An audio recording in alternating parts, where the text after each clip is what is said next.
Hey y'all, it's Stephen Van Kampen-Lewis, and today I want to talk a little bit about some of the Catasetums, and as they're sort of making that transition from dormancy to the point where you can start watering them again. We're getting pretty close for a bunch of mine actually, so I want to show you some really nice ones, a few problem children, and looks like I've got 3 very mature ones and then 3 seedlings. So, you know, as happens every single year, some are doing really well, and you know, I would say most are doing really well, and there's a few that are need a little extra help, but should be just fine. So let's get the camera turned around and check it out. All right, so you can see the 3 mature ones in the back, and then we've got 3 smaller ones here up front. And so these 2 are doing really well. That one's actually doing well. It just needs a little attention, and I'll show you in a second why. And then 2 of these, I believe, or actually one of these smaller ones is doing well, and then 2 need a little attention as well. So I will talk a little bit actually about the first 2 that are doing really well and are mature. So in my grow tent, I was looking at it like this for the whole season. Oops, you can see that one metal piece is hanging down there. I hope it's not too annoying. And so I was like, oh, this is doing great. And then the other day I turned it around and realized that so many of these roots are on the outside, and that is not what I want to do. So I think I'll end up repotting this one. So it's doing well. I'll pull the whole thing out, slip it into a larger pot, and then slowly pack or gently pack some media around these roots so I don't break them.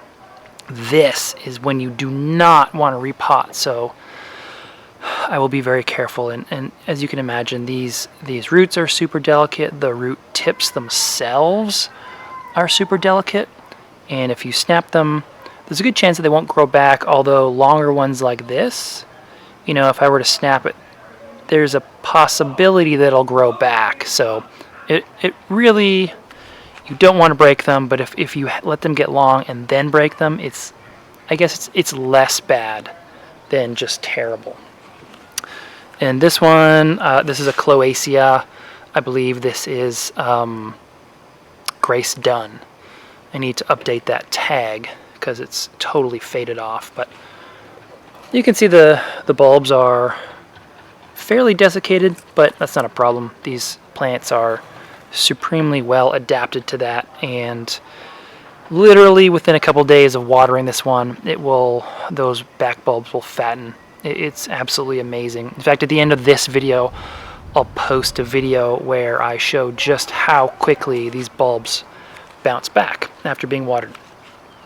This one is a weird one. This one is Sanguinium by Tabulari. Really weird flowers.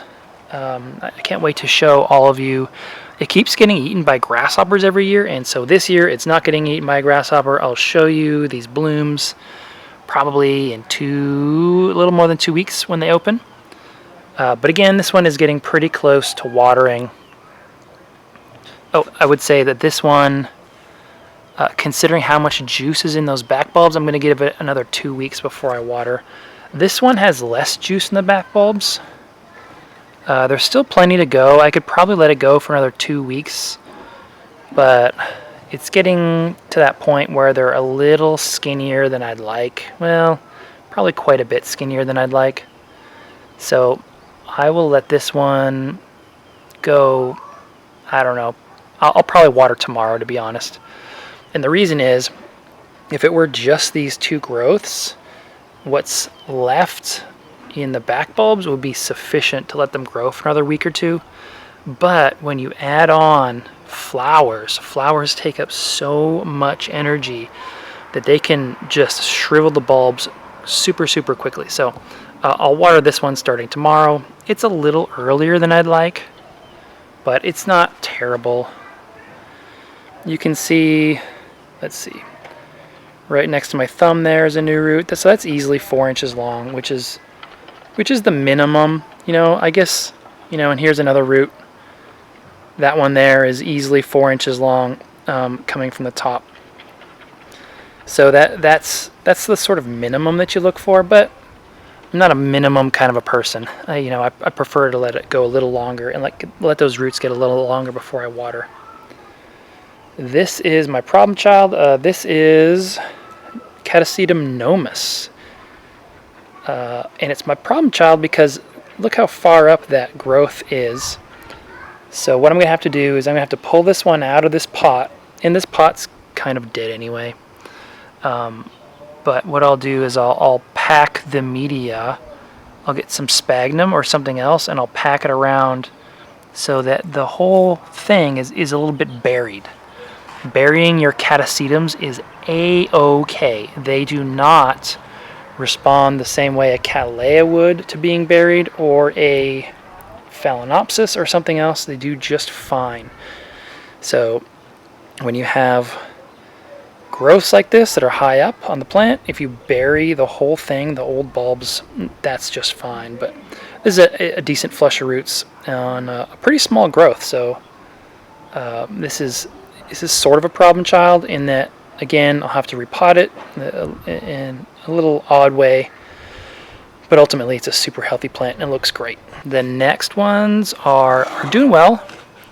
So I'll start with the healthiest, happiest one. This is denticulatum, as you can see, and the roots are growing down.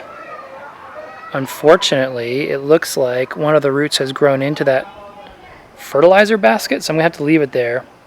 But you can also see that there's quite a bit of space between that little root nub in there that's just poking out and the bottom of the media. So I'm going to gently add some sphagnum in there. Or maybe some more of these wood chips, I'm not sure yet, so that you don't have the air roots, you don't have the roots just hanging out in the air like that. They have a tendency to desiccate, and I saw a good example of that here.